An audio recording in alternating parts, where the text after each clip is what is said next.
Nah, banyak orang bertanya sama saya begini, Pak, ini kenapa saya mau tanya nih Pak? Ya kenapa saya bilang, GBI, wah nih GBI ini.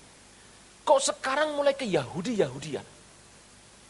Ada yang namanya Samek Het, Samek Tet, Ain, Ain Alef, Ain Bet, Ain Gimel. Ini gimana ceritanya Pak? Kenapa kita mulai seperti itu Pak? Perasaan dulu nggak begitu-begitu loh. Memang ada beberapa hal yang unik kita hadapi hari-hari ini, tapi ada sebuah jawaban yang luar biasa. Kenapa kok sepertinya kita ini ngikut seperti ke sana, yang pakai Yahudi begitu?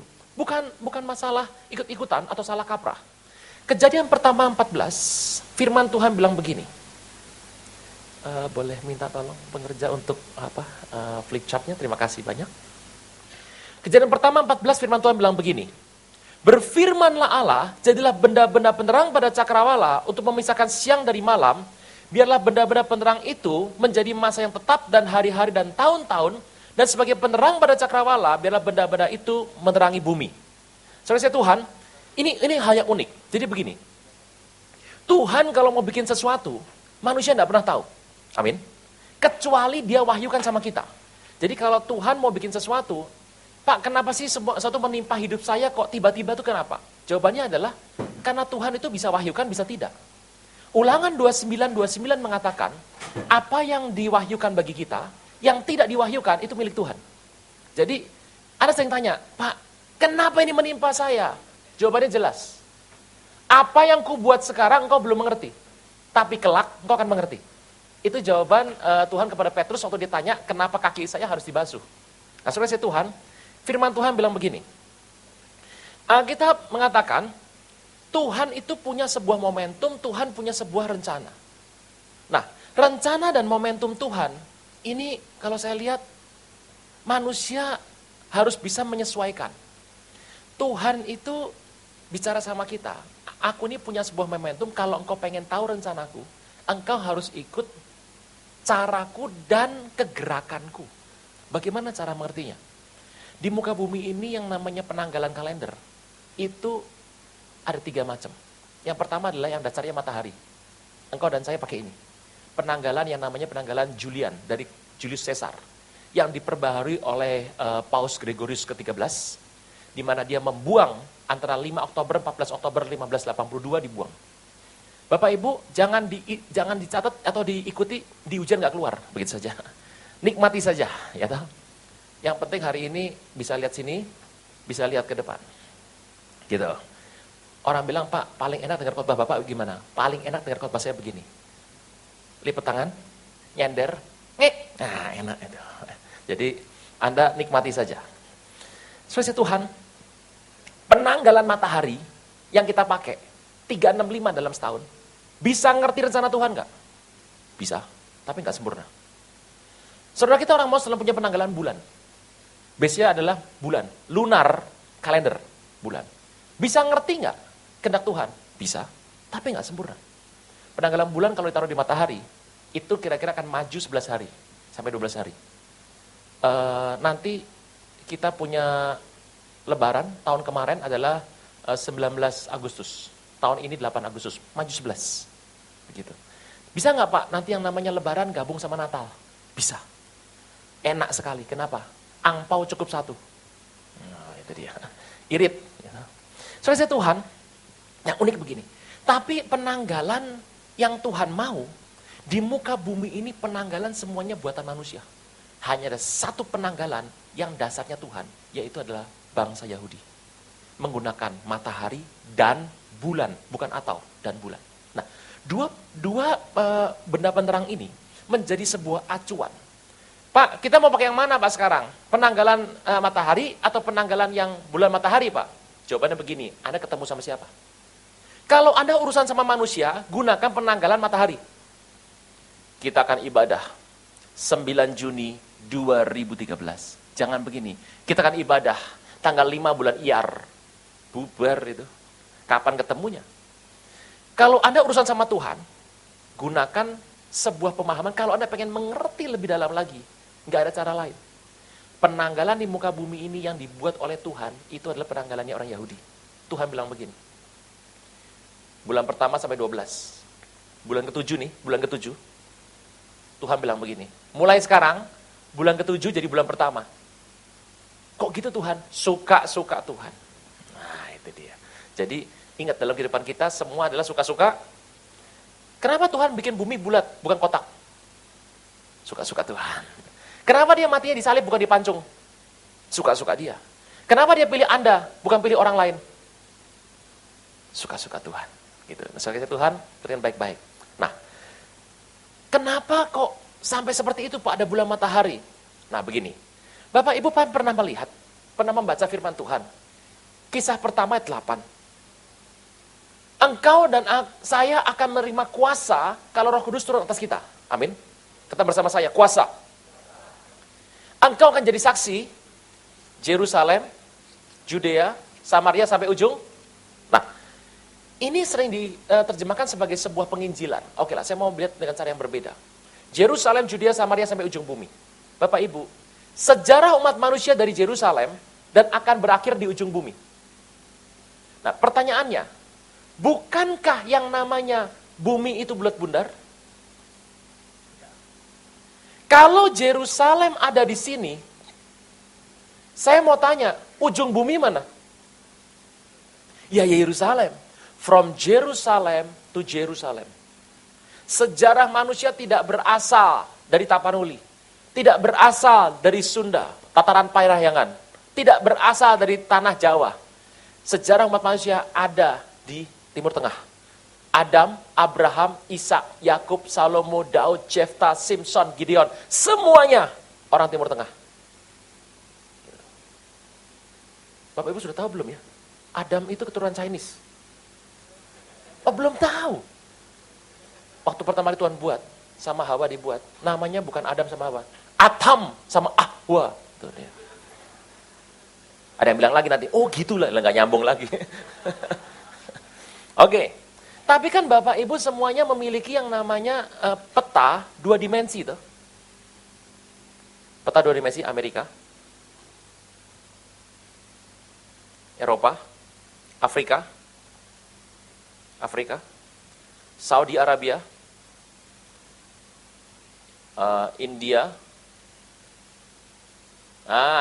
Ini Zamrud Khatulistiwa di sini.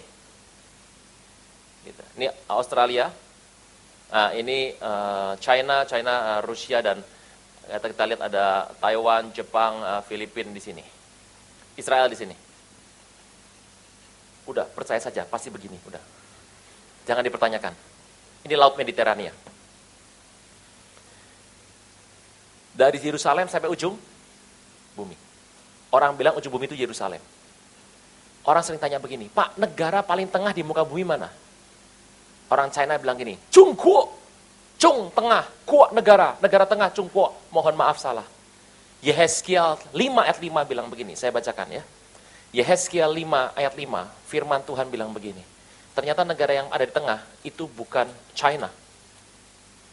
Yehezkiel 5 ayat 5, saya akan bacakan. Beginilah firman Tuhan Allah, inilah Yerusalem, sama-sama. Kutempatkan dia, dan sekelilingnya ada negeri mereka. Negara paling tengah Israel loh. Kotanya apa? Yerusalem. Yesaya 38 ayat 12, lebih kaget lagi. Orang tanya, Pak, pusat bumi ada di mana? Yesaya 38 ayat 12, firman Tuhan bilang begini. Engkau bermaksud merampas, menjarah, mengacungkan tanganmu terhadap reruntuhan yang sudah diami kembali, dan menyerang umatku yang dikumpulkan dari tengah bangsa-bangsa. Mereka sudah punya ternak dan harta benda, dan mereka diam di pusatnya bumi itu kota apa? Yerusalem. Israel, Yerusalem. Luar biasa sekali. Jadi tengah nih. Bumi itu tengahnya situ. Nah, pertanyaan berikutnya adalah begini.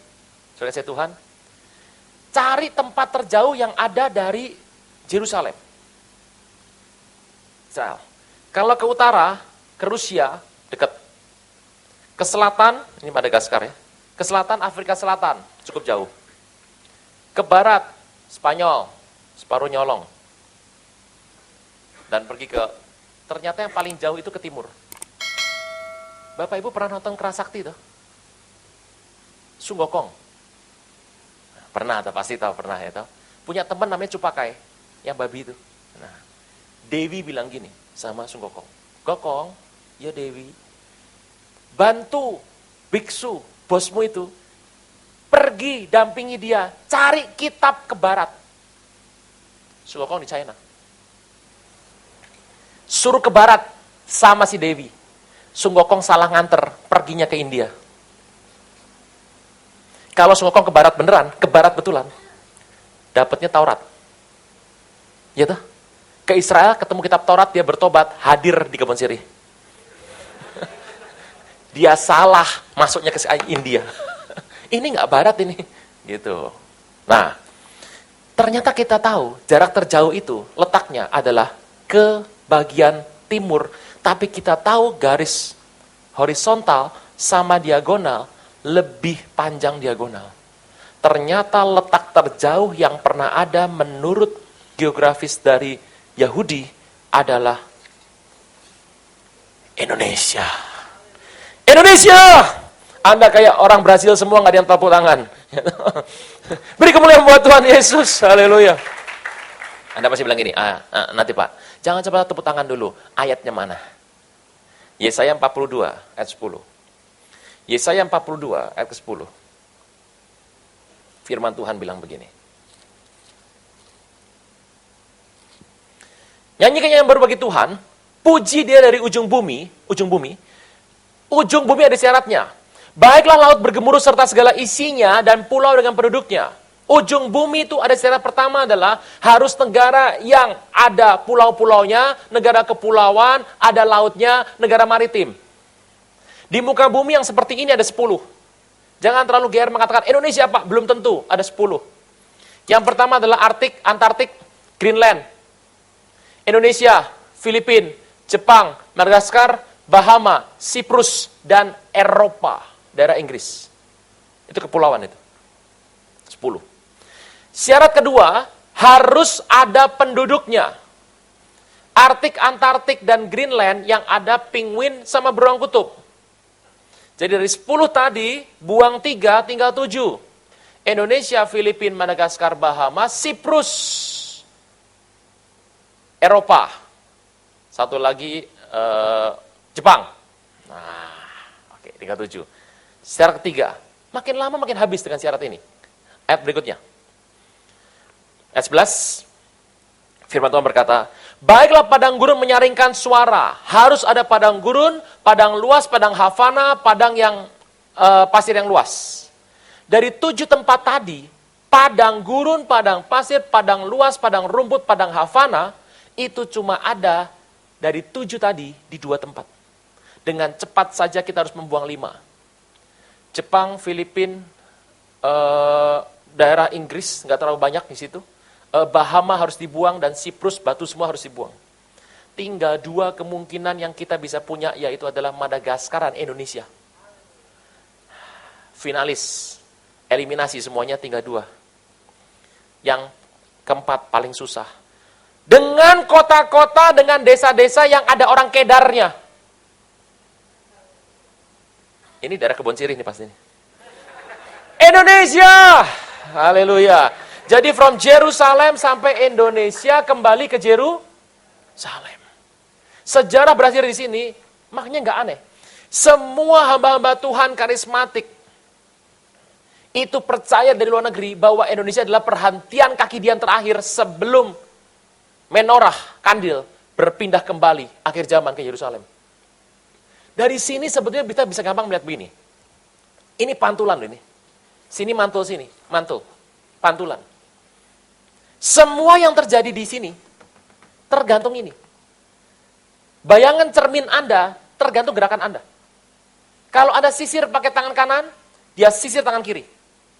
Kalau Anda angkat tangan kanan, dia angkat tangan kiri.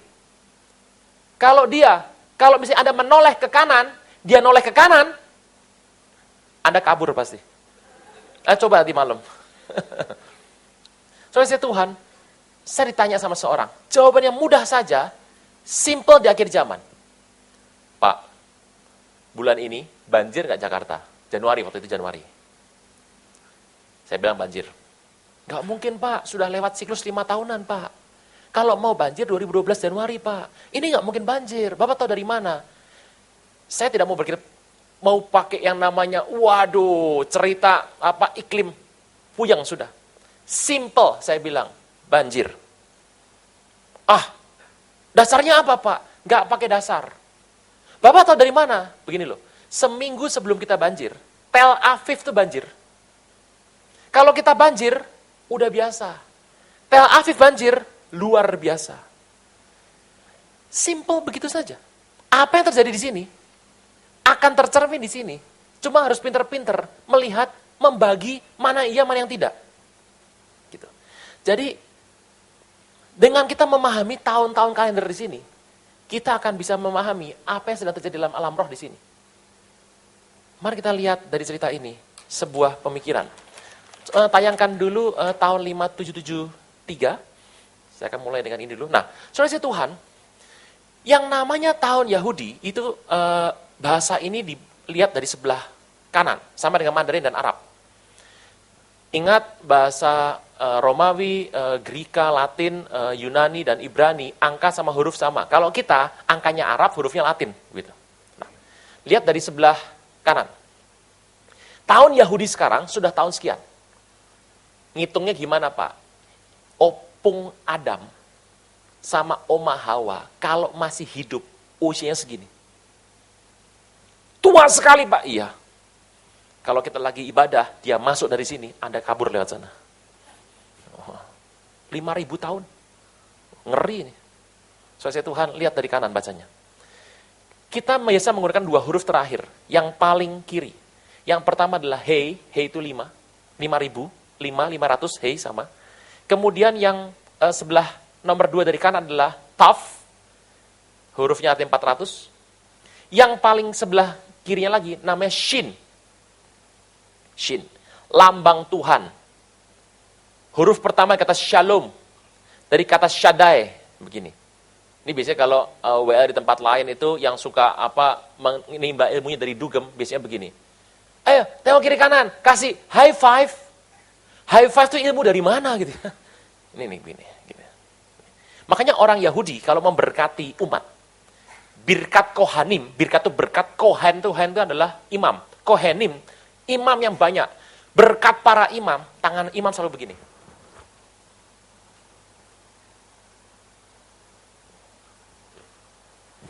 Itu berkat dari imam Tuhan. Sama orang dunia, setan diplesetkan. Semua pemusik dunia, tangannya begini. Hati-hati. Gambaran Tuhan selalu diikuti oleh iblis. Dia singa Yehuda, iblis singa mengaum-ngaum. Jangan alergi sama ular. Ada ular di rumah, setan. Oh, bukan. Waktu di padang gurun semua orang rebah.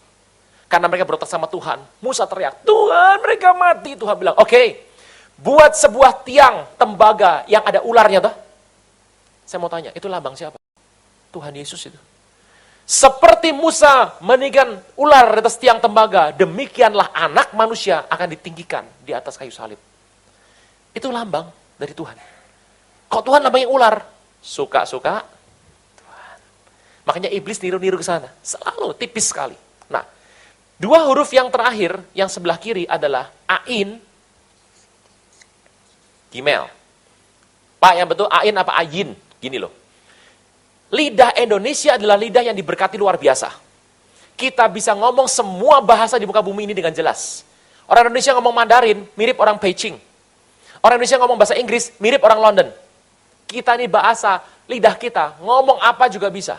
Kata bersama saya, Ain, Ayin. Nah, itu bisa. Orang bule nggak bisa.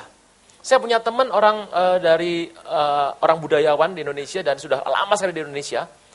Walaupun dia sudah hampir 50 tahun di Indonesia, kalau ketemu tetap beda. Selamat pagi. Ngomong nama saya paling susah. Aruna Rukito gitu.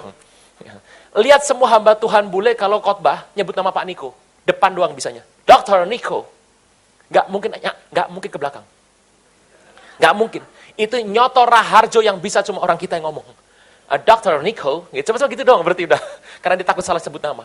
Orang bule nggak gampang. Kenapa kita bisa, semua bahasa kita bisa? Lidah kita latihannya pakai jengkol. Pakai pete, pakai kerupuk. Orang boleh nggak bisa ngomong ain. Ain itu artinya mata. Nur ain. Nur aini, mataku bersinar. Aini, mataku. Nur bersinar. Nur aini, mataku bersinar. Anda bisa bayangkan, orang boleh ngomong ain. Ayin. So, kalau Anda mendengar kata ayin, itu pasti adalah orang-orang dari Eropa. Tapi kalau ngomong ain, Timur Tengah. Beda. Yahudi yang tinggal di Israel, Seperdi, bisa ngomong Arab, bisa ngomong Aram, bahasa Ibrani bagus, bahasa Inggrisnya biasa-biasa. Tapi Yahudi di Amerika, Inggris bagus, Ibraninya lumayan, Arab nggak bisa, Aram nggak bisa. Nah, itu bedanya begitu. Nah, makanya mereka ngomongnya ayin. Kalau kita nggak ada masalah, mau ngawas sama aja. Yahudi Ashkenaz yang ada di bule, di Eropa dan di Amerika, itu ngomongnya ayin. Nah, mari kita lihat sebentar, apa arti dari, dengan kita mengartikan sebuah huruf, sebuah angka, sebuah alfabet. Kalau Anda punya budaya Chinese di rumah Anda, gampang sekali. Cara mengartikan dari sebuah alfabet ini adalah dengan dua cara. Banyak cara, saya kasih dua saja. Yang pertama dengan bentuk huruf, yang kedua dengan lafal dan pengucapan. Kita lihat yang pertama. Bentuk huruf dulu. Bagaimana mengartikan sebuah kondisi Gmail. Contohnya adalah tahun lalu, 5772 dikenal dengan nama Ain Beit. Kata bersama saya, Ain Beit. Masih ingat ya? Beit itu gambarnya begini. Beit. Sebetulnya bukan begitu, sebetulnya begini loh. Lambang orang lagi bersujud dan berdoa. Ingat, zaman dulu kalau doa, gak boleh di gedung. Tidak boleh di mall, nggak boleh di plaza, apa di hotel bikin ibadah nggak boleh, harus di bait suci. Makanya orang berdoa sini namanya adalah bait. Jangan aneh, tahun kemarin kita disampaikan visi oleh Pak Niko, tahun menara doa, ya toh? Banyak doa kurangi doi, bener toh? Ya. Yuk kita lihat apa arti dari tahun ini. Yang pertama, huruf Gmail dibuat dari dua huruf. Yang pertama adalah wow, artinya paku. Dan huruf ini, yud, yang artinya tangan. Dua huruf ini digabung menjadi begini. Artinya, tangan terpaku. Alias, kata bersama saya, unity. Ini penting nih, ini penting sekali. Anak saya sudah mulai gede, biasa kalau dia dulu Isara udah gak berani. Ini suka pakai kutek. Gini, kutek. Gak boleh tuh di sekolah pakai kutek gini. Gini, kutek. Soalnya Tuhan, saya bilang, jangan pakai kutek. Nanti, kalau sampai kuteknya lupa dihapus, sekolah ada yang namanya sidang, kamu ketangkep. Kalau kamu ketangkep, yang dipanggil papi malu, papi pendeta. It's okay, daddy. It's okay, daddy. It's okay apanya, saya bilang. Aku sudah tahu kapan sidaknya. Oke, terserahlah, saya bilang. Saya masih ingat terus lagi doa. Tiba-tiba, ada satu hal yang jelas sekali bicara begini. Hari ini sidak kuku, anakmu kena.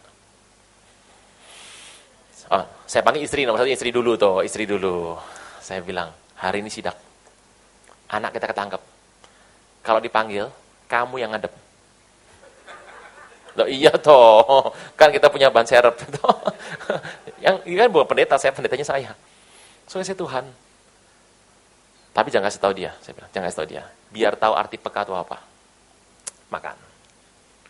Entah kenapa, entah ada satu hal, apapun, entah kepleset, entah apa. Tiba-tiba hari itu, kukunya patah. Dengan segera, istri melihat sebuah kesempatan. Langsung dibabat habis semuanya. Hari itu dia selamat. Soalnya saya Tuhan dengar ini baik. Kalau ada sidak kuku, yang rambut panjang, kuku pendek, aman. Tapi rambut pendek, kuku panjang, kena. Tergantung sidaknya. Kalau sidaknya rambut pendek, kukunya panjang, aman. Tapi kalau kukunya pendek, rambutnya yang panjang, kena itu. Tergantung sidaknya. Bapak Ibu, tahun 2013, secara rohani, sidaknya ini. Sidaknya ini. Kalau tahun lalu sidaknya adalah menara doa. Tahun ini nih. Anda bisa lihat dari awal, sejak tahun kemarin, September sampai sekarang, taburan, perpecahan, perpisahan, lihat daftar artis cerai tahun ini. Saya sih nggak ngitung, Anda mungkin ada yang sering nonton, gitu. Nggak juga, Anda nggak pernah nonton, Anda sibuk baca Alkitab, saya tahu lah. Perhatikan, di mana-mana selalu akan muncul unity, digoncang. Kenapa? Roh disunity dilepas di mana-mana. Nggak cuma di orang Kristen, semuanya lepas ini. Pertarungan, pergesekan, perpecahan, sakit hati, kecewa, semuanya muncul. Kenapa? Ini tahunnya. Makanya jangan aneh. Kemarin abis Empower, saya baru kaget sekali. Diumumkan. Selesai Empower 21, tanggal 18 yang Sabtunya, ada yang namanya kesatuan dari gereja-gereja. Dari aras nasional, semuanya. Yang digagas oleh World Church Council. Itu mengejutkan. Karena kita nggak pernah punya yang namanya agenda itu. Kita pernah punya Empower 21, 2011. Kita punya WPA. Dan kita tahun ini punya Empower 21 lagi 2 kali. Yang pertama di Indonesia, next di Korea Selatan, mungkin di Busan mungkin. Tapi tiba-tiba muncul sebuah kegerakan, kesatuan lagi. Mengulang 2005, 5 Mei 2005. Kenapa? Ini tahunnya. Siapa bertahan di sini? Saya perlu beritahu. Kalau itu bergantung daripadamu, hiduplah dalam damai dengan semua orang.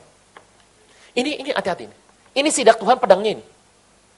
Makanya kenapa orang hari-hari ini, yang rontok pertama, itu yang tidak pegang ini.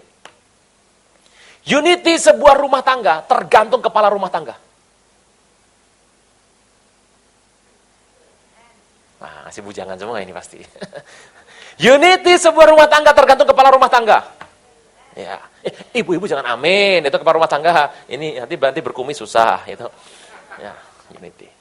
Saudara Tuhan, Alkitab bilang ya. Bilangan 21 ayat 16. Bilangan 21 ayat 16. Bagus sekali. Sudah jarang sekarang ibadah di GBI itu 2 jam seperti tempat ini. Bersyukur sekali bisa 2 jam hari ini. Jangan pengen pulang cepat. Di mana-mana biasanya khotbah cuma 30 menit, habis khotbah langsung selesai. Baru shalom, amin. Bilangan 21 ayat 16. Ini bagus sekali. Dari sana mereka ke BR. BR itu sumur. Inilah sumur di mana Tuhan berfirman kepada Musa. Musa itu artinya adalah drawn from the water, diambil dari air. Kumpulkan bangsa itu bersama-sama, maka aku Tuhan akan memberikan air kepada mereka. Bahasa Inggrisnya bagus sekali.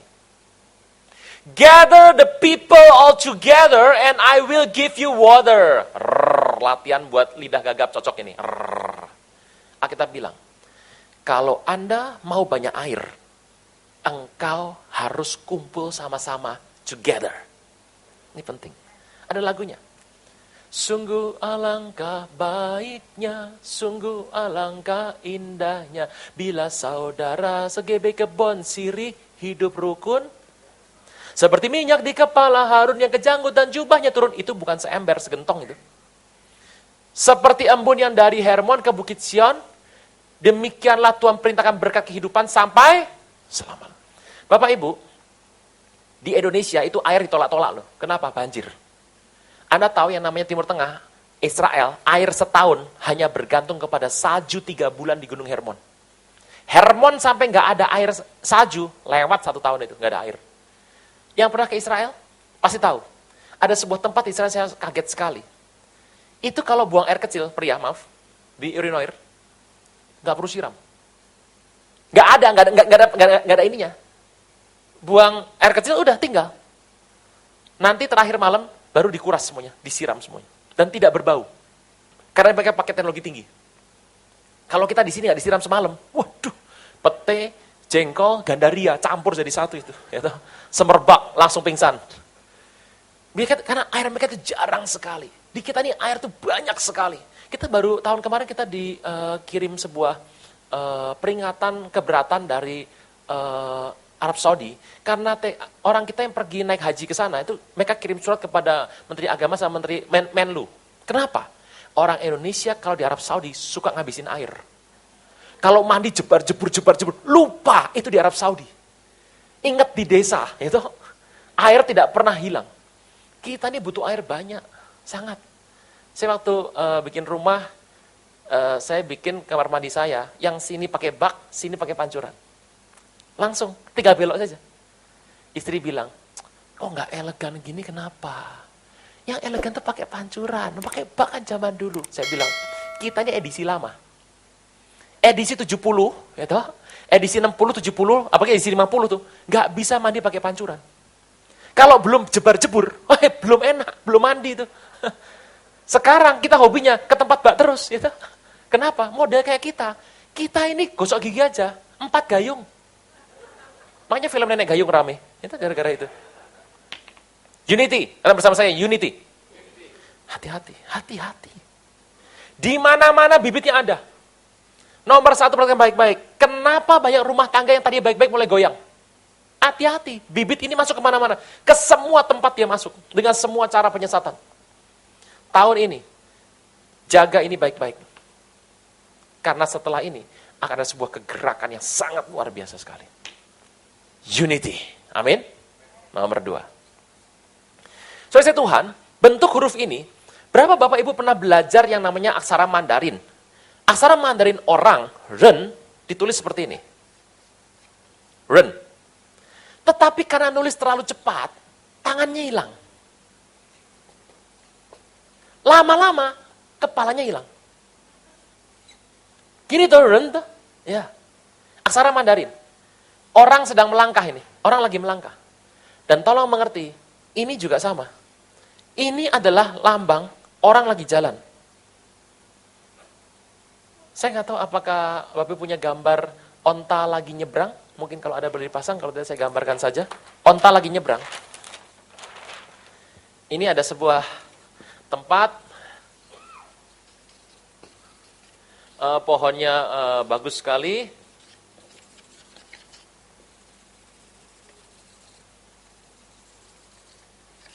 Nah, ada buahnya banyak gitu, rantingnya kemana-mana. Dan yang di sini sudah kacau sekali, sudah tanahnya gersang. Ini tanahnya bagus sekali. Ada jembatan di sini. Pernah lihat gambar ini ya? Pernah lihat ya? Gambar ini. Ada ontanya.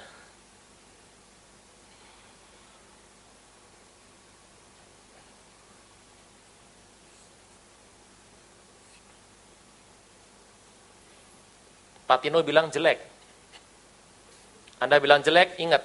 Anda ngatain pendeta bisa nggak rapture Anda.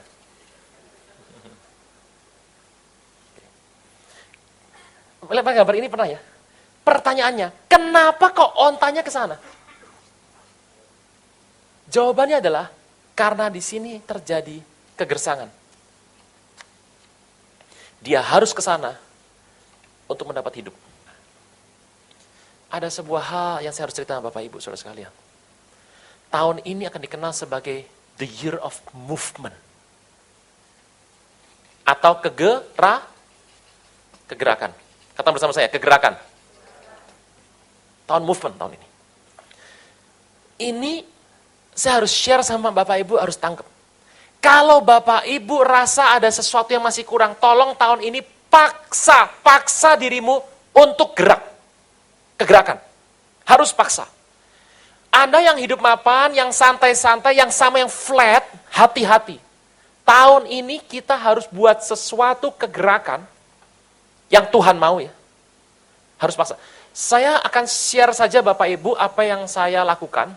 Ini nggak ada hubungannya dengan gembala kita Pak Niko, dengan gereja ini, dengan kependetaan saya, nggak ada hubungan sama keluarga saya. Saya ini pribadi saya hanya mau share saja. Bapak bisa tangkap sebuah arti dari share ini. Bapak Ibu, di Jakarta itu banyak hotel-hotel bintang 5 diamond yang sekarang ada ibadah. Jakarta ini enak, ibadah di mana-mana ada. Jumlah gereja sama restoran hampir mirip jumlahnya, gitu. Orang Jakarta, waduh, itu mau khotbah jenis apa ada. Ibadah, musik paling hingar-bingar sampai paling sepi ada. Yang nyanyi, dari artis yang lagunya sampai Anda nggak pengen pulang, sampai yang fales semua ada. Lengkap. Musik hingar-hingar sampai nggak ada musik sama sekali, akapela ada lengkap. Itu Jakarta. Saya dalam setahun, itu hotel-hotel besar, yang gereja di sana, sering undang saya. Bapak Ibu, kalau dalam setahun 52 minggu, saya selalu terima khotbah di tempat yang besar seperti itu. Saya perlu beritahu, iman saya pasti rusak. Khotbah di sana enak. Kenapa? Pertama, parkir slotnya jelas, adem. 2, masuk, lampu terang, karpet tebel, musik hingar-bingar, AC-nya, waduh, puncak nangis. Lebih dingin daripada puncak. Yang lebih gawat lagi, masuk toilet, putih toiletnya. Lebih putih daripada kulit saya. Kinclong. Datang lapar, pulang kenyang bawa bekal. Nah, itu dia. Itu kalau di sana tuh khotbah tuh. Itu kalau setahun saya terima semua. Hotel semua yang mewah-mewah. Saya beritahu, iman saya pasti rusak. Pasti. Kenapa? Lupa visi pelayanan itu apa untuk keselamatan semua orang. Bapak Ibu paksa. Saya paksa untuk saya blok tempat yang orang nggak perlu tahu saya kemana. Pokoknya pergi. Pelayanan nggak perlu bilang kemana. Orang tahu puji Tuhan, nggak tahu nggak apa-apa. Pergi. Keluar Jakarta ke daerah. Kenapa? Itu perlu. Keluar dari kemapanan. Kalau ke daerah, Bapak Ibu, saya salaman sama Anda nih ruangan ini, nanti kalau saya keluar, kali 3 aja masih kuat tangan saya. Tangan Anda tangan sarjana. Yang Anda pegang, kertas, ballpoint, ayam goreng, otak-otak. Itu. Nasi rames, gehu, combro, bakpao. Itu. Orang desa megangnya pacul. Tangannya gede. Kalau senang sama pendeta, salaman, meremukan tulang itu. Matur nuwun, Pak Pendeta, kercek, 18 gak kuat saya. Silakan. Silakan sudah. Gede tangannya. Dan itu, saya pernah ke sebuah pinggir di daerah sana. Jemaatnya 1000. Anda bisa kan 1000. 4 kali kebaktian. 400, 300 tuh. Ada beberapa. Ada yang 200, ada 100. Saya masih ingat, itu toilet cuma ada 1. Nggak nutup penuh. Bawahnya terbuka. Yang hadir 300, anggaplah yang beser 20%. 60 itu. Itu bowl cuma ada itu toilet 1, cuma ada bowl. Nggak ada monobloknya, bowl aja itu. Mangkoknya aja tuh. Warna nggak jelas. Air putranya copot, segede benang. Tik, tik, tik, tik, tik, tik, tik. Embernya, waduh, na'udzubillah min dzalik. Warnanya semua ada. Gayungnya, hijau, lumut, hitam. Ngantri kira-kira 20-30 orang. Waduh, saya bilang, ngantri saya. Pendeta datang, Pak Pendeta silakan duluan. Pendeta, pendeti, peniti, semua ngantri, kasih teladan. Saya bilang, oh iya Pak, ya. Saya tunggu.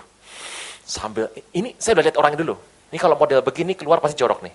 Kalau ini bersih. Gitu. Saya udah bilang saya nomor berapa sih? Aduh, saya bilang, Bapak Ibu, ada satu. Tiap orang tuh punya garis yang dia pegang keras dalam hidupnya. Dia bisa lepas semua cuma satu garis, enggak. Dalam hidup saya cuma satu, kebersihan. Itu aja. Saya nggak tahu kenapa, hobi cuci tangan. Istri bilang, nggak aneh kamu ya, makin tua makin suka cuci tangan. Makin tua makin suka bersihan.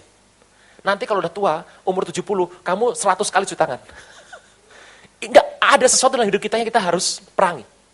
Saya tunggu. Pokoknya ini pelayanan.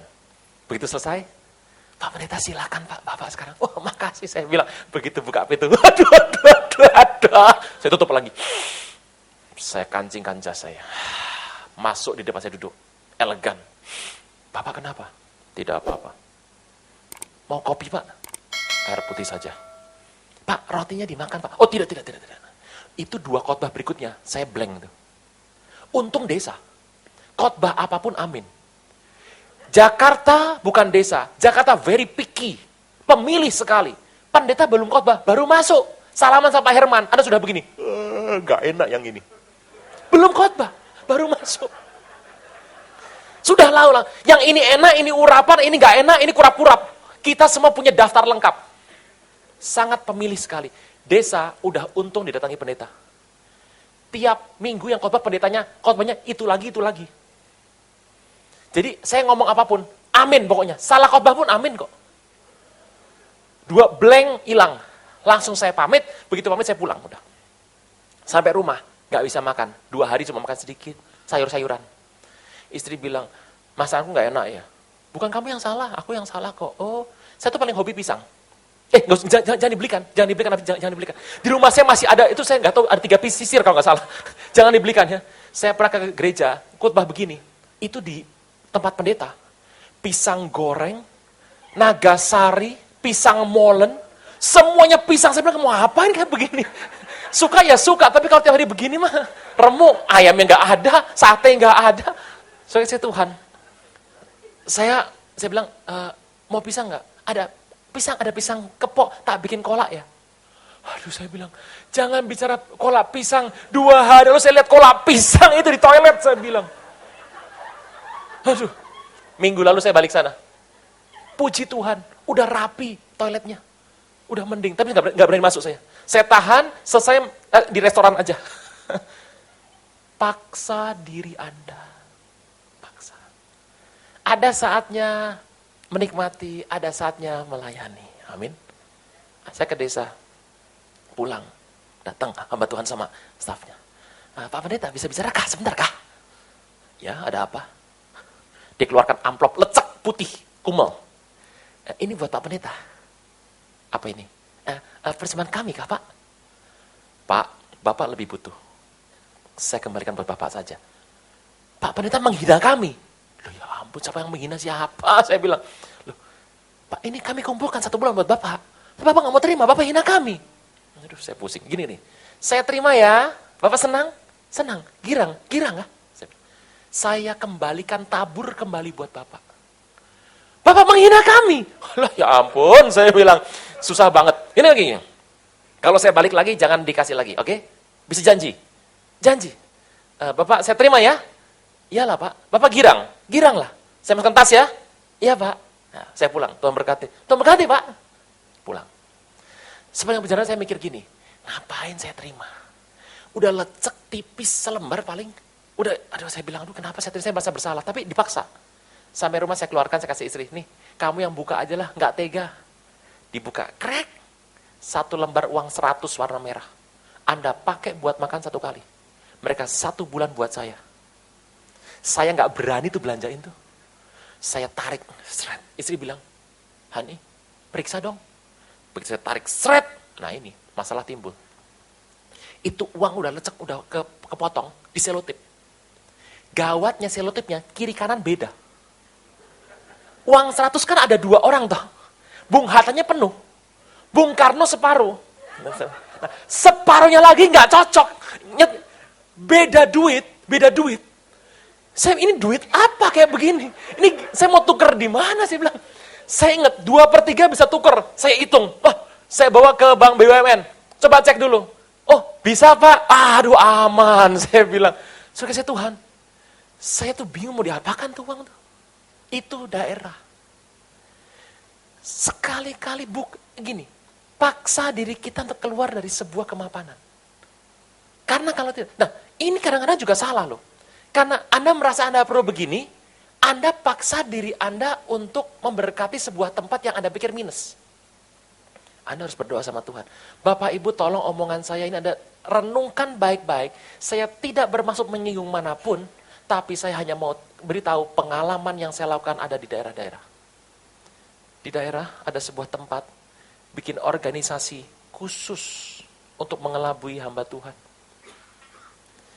Orang-orang dikumpulkan, dilatih lagu Kristen. Nanti kalau ada orang Jakarta bawa duit datang, belagak bertobat.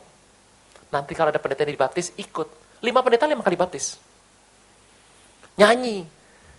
Seneng toh? Kasih sembako, pulang, mereka bilang, kami dapat duitnya, yuk pulang. Sudah. Ada organisasinya. Saya perlu beritahu, Anda perlu berdoa. Janganlah perasaan bersalah membuat Anda menabur di tempat yang salah. Anda harus benar-benar doa sama Tuhan. Nah, bagi yang kikir bilang gini, kebenaran, gak usah nabur lagi lah ya, gawat lagi itu. Sampai sini bisa? Kata bersama saya, unity, kegerakan. Nah, saudara saya Tuhan, luar biasa. Mari kita lihat yang ketiga. Lafal. Pak, kenapa jadi onta, Pak? Gini, Bapak Ibu. Ciri orang Kristen, itu yang saya pernah tahu, bukan onta. Onta tuh binatang yang tahan 50 derajat Celcius plus dan minus. Ekstrim. Makan 2 kilo rumput bisa tahan makan 2 minggu. Minum 38 liter, 2 gentong air mineral, bisa tidak minum 3 minggu. Itu onta. Dan dia binatang yang paling tahan dengan cuaca ekstrim dan badai pasir. Pernah lihat onta pakai kacamata hitam? Nggak pernah tahu aja. Anda harus lihat baik-baik, tangkap ini baik. Onta binatang yang paling tahan cuaca ekstrim. Dan Pak Niko telah sampaikan, tahun ini kita next level seperti onta. Tahun ini engkau dan saya akan mengalami tantangan atau berkat kepiur-kepiur. Tantangan. Saya masih ingat Oktober-November, Pak Niko doa disentuh dan bilang begini, buka tangan, terima pengurapan, triple anointing. Pengurapan itu adalah kemampuan sorga yang diberikan kepada manusia, biar Anda bisa selesaikan tugas Tuhan di muka bumi. Nah, saya mau tanya, kalau dikasih Anda kemampuan triple anointing, 3 kali lipat, saya mau tanya, setan yang kita hadapi tahun ini lebih berbahaya apa tidak? Yes. Tolong mengerti tahun ini banyak doa berhati-hati, penyesatan ada di mana-mana. Soalnya Tuhan, ciri orang Kristen itu sebenarnya bukan onta. Onta khusus tahun ini saja, kuatkan hati Anda. Tahun ini kita onta, tapi Kristen ciri pertama adalah ikan. Pernah lihat gambar ini? Ihtus. Yesus Kristus penyelamat umat manusia. Kristen lambangnya ikan. Ikutlah aku. Kau jadi sebagai penjala manusia. Ikan itu lambang Kristen. Makanya Kristen itu air. Air itu Roh Kudus dan firman. Ikan akan tinggal dengan sehat itu di air. Kata bersama saya, ikan. Kita ini ikan. Nomor 2, lambang Kristen Raja Wali. Di depan Tuhan kita ikan. Kalau kita kena masalah, kita Raja Wali. Raja Wali, satu-satunya binatang yang bisa terbang lihat matahari. Nggak pernah ada lihat yang namanya matahari pakai kacamata hitam. Sunglasses, nggak ada. Terbang. Dan yang namanya Raja Wali, kalau terbang elegan, ada badai, dia buka tangan. Dia naik. Satu-satunya burung yang bisa menunggangi badai. Bukan tunggangi, menunggangi. Namanya Raja Wali. Pss, naik. Dan elegan. Raja Wali kepakan sayap itu paling banyak 4 kali. Pak! Pak! Empret beda.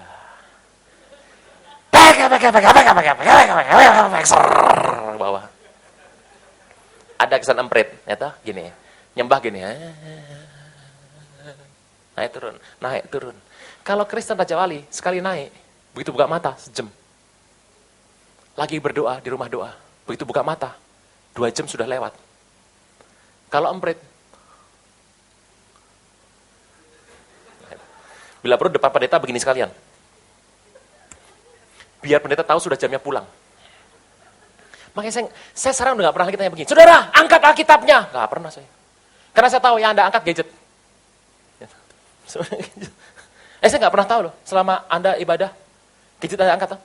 Anda selama ibadah, catatan, baca Alkitab, browsing, upload, download, chatting, SMS. Yang tahu cuma Tuhan, Anda sama setan. Gitu dong.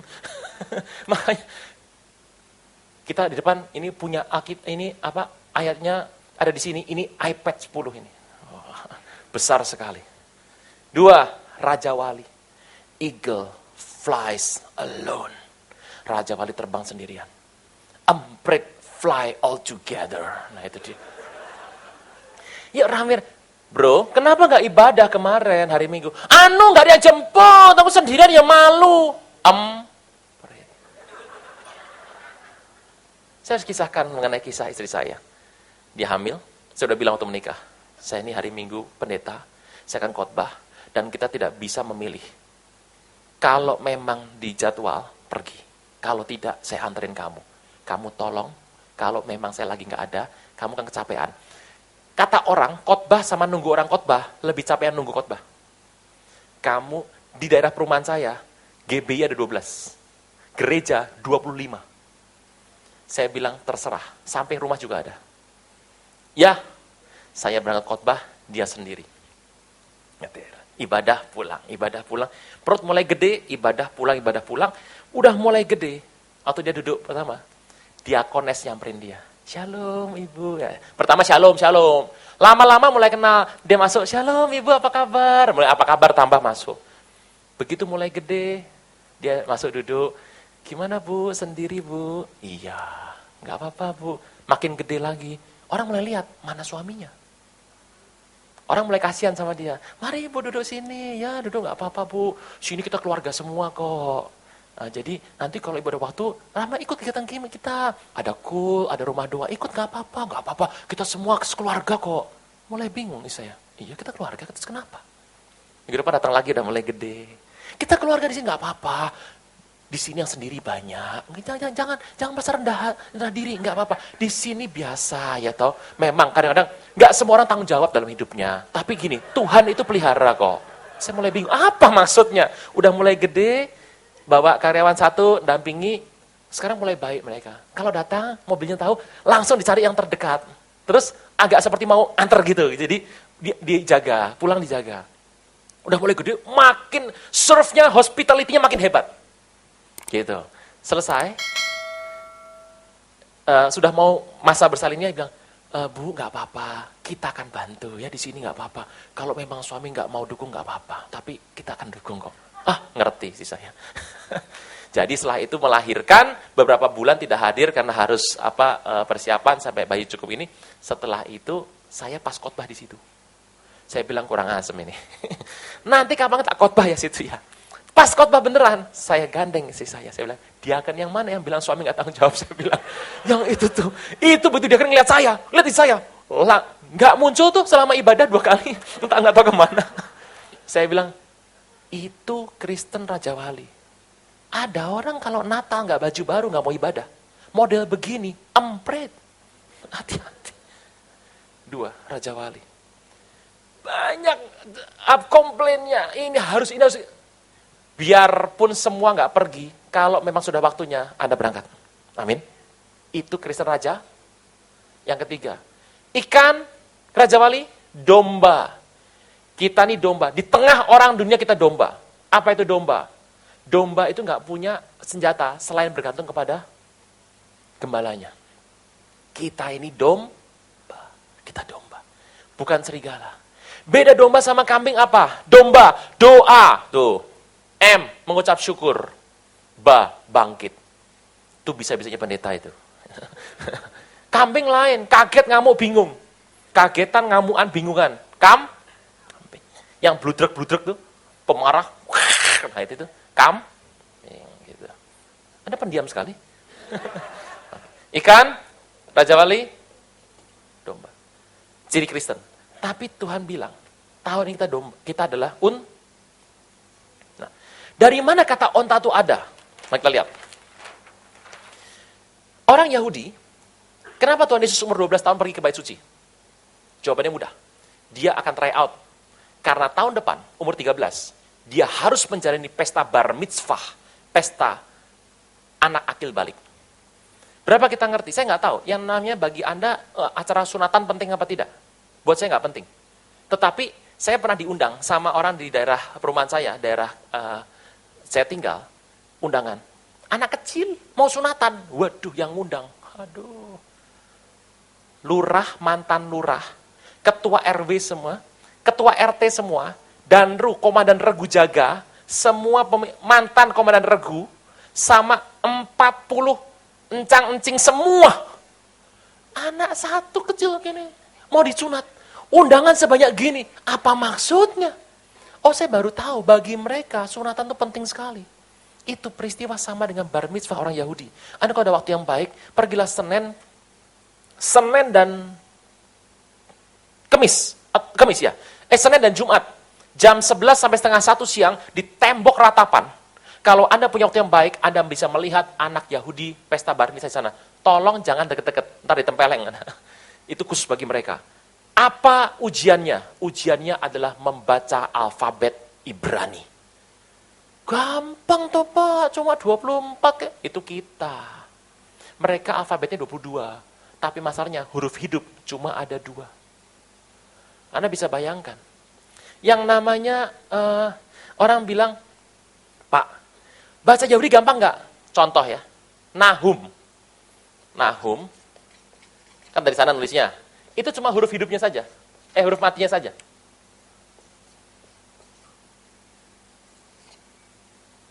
Ini bahasanya apa ini? Bisa Nahum, bisa Niham. Salah baca ditempeleng loh. Nahum artinya adalah grace, anugerah berkat penghiburan. Niham, penghukuman. Nihau, nggak ada. Ini kalau salah baca. Nahum Anda baca Niham, ditempeleng orang itu. Susah. Anak Yahudi kecil nggak bisa baca. Bapaknya kasih tahu. Nah, sudah siap untuk besok. Siap papi, tapi ya gimana ya? Coba papi tes ya. Kalau ini huruf apa nak? Apa ya papi, aku lupa. Bapaknya bilang gini, ingat gamal, gamal. Gamal tuh onta. Kalau kamu ingat gamal, kamu ingat gimel. Gamal, gimel, gamal, gimel. Ingat ya? Ingat papi. Besok imamnya tanya, siap? Siap om. Huruf apa? Dia ingat gamal, gamal, gamal. Onta, onta, gamal, gamal. Gimel. Lulus. Orang tua Yahudi paling stres dengan pesta ini. Kenapa? Kalau anaknya nggak lulus, yang malu bapaknya. Andai kata Kristen seperti itu. Kita sangat stres, kenapa? Karena kita nggak dituntut seperti itu. Tapi yang Yahudi di Amerika, Inggrisnya bagus, ibadahnya nggak bisa. Satu hari, bapaknya pulang ke Yerusalem, keluarga. Mau apa? Pesta bar mitzvah. Bapaknya tanya, sudah tahu? Belum bisa papi. Ini huruf apa? Nah, kalau lupa gimel, bilang aja gamal. Gamal tuh apa? Kaget lagi bapaknya, hah? Kamu gak ngerti gamal? Bapaknya bilang, camel, camel. You know camel? I know papi, I know. Camel, camel, gamal, gimel. Camel, kesamaan pengucapan. Jadi besok imamnya bilang gini, sudah siap? Siap om. Ini huruf apa? Dia pusing, apa ya? Bapaknya dari belakang begini. Anda boleh ketawa itu begini. Camel, camel, camel, gamal. Gimel! Lulus. Apa hubungannya gimel sama gamal, onta sama gimel? Pengucapan. Saya mau tanya, kenapa orang Chinese gak suka dengan angka 4? 4 dalam bahasa Mandarin adalah dekat dengan kata si mati. Jadi kalau ngomong 4, takutnya mati. Jadi kalau dia lahirnya 4 April 34, kapan lahirnya? 3A, bulan 3A. Tahun 1933A. Dilempar mesin ketik sama lurahnya itu. Sembarang. Loh, ini tahun kan 2012A atau ini? Iya. Bukan 2013, 2013A. Orang bule nggak suka 13. Ucapan. Nah, dari kata itu, gamal gimel, kata yang sama dengan kata ini loh. Gemul. Ini loh katanya itu gemul. Apa itu gemul? Gemul, dari kata gemul ini, kelak keluar kata yang namanya next level. Yang artinya hampir mirip lah. Makanya saya lihat tuh, gembala kita Pak Niko, he's a man of vision loh. Dia bisa bicara hal yang tiba-tiba sama aja. Gemul. Gemul tuh artinya perpindahan dari yang najis dari kudus, gak suka dengan kegiatan gereja jadi suka, yang tadinya main-main jadi benar-benar sama Tuhan, dari yang anak-anak menjadi dewasa, dari yang jahat jadi baik. Sebuah perpindahan. Jadi perpindahan shifting. Kerennya gitu, shifting lah. Kenaikan sebuah posisi. Ya, bahasa kerennya next level lah gitu. Ini tahunnya. Kenapa kita harus next level? Bapak Ibu tolong mengerti. Anda pasti tanya, buat apa kita ngalami 3 ini? Kata bersama saya, unity. Kegerakan. Next level. Kenapa? Karena tahun depan kita akan masuk. Tampilkan 5774.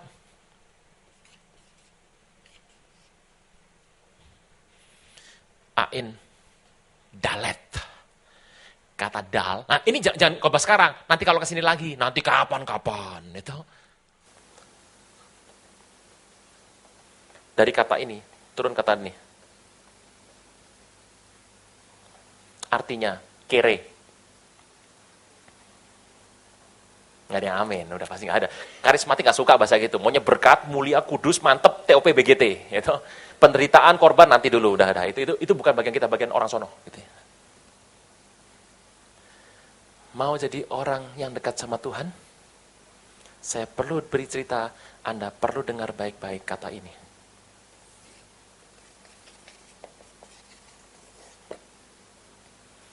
Seorang Kristen yang sungguh-sungguh Kristen adalah orang yang miskin di depan Allah. Dia merasa have nothing of all. Nggak punya apa-apa. Semua dari Tuhan.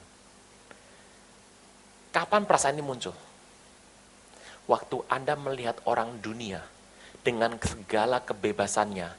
Waduh, licik lihai ligat pat gulipat dilipat-lipat kelipat. Kong kali kong adu bokong rogoh kantong. Nah ini.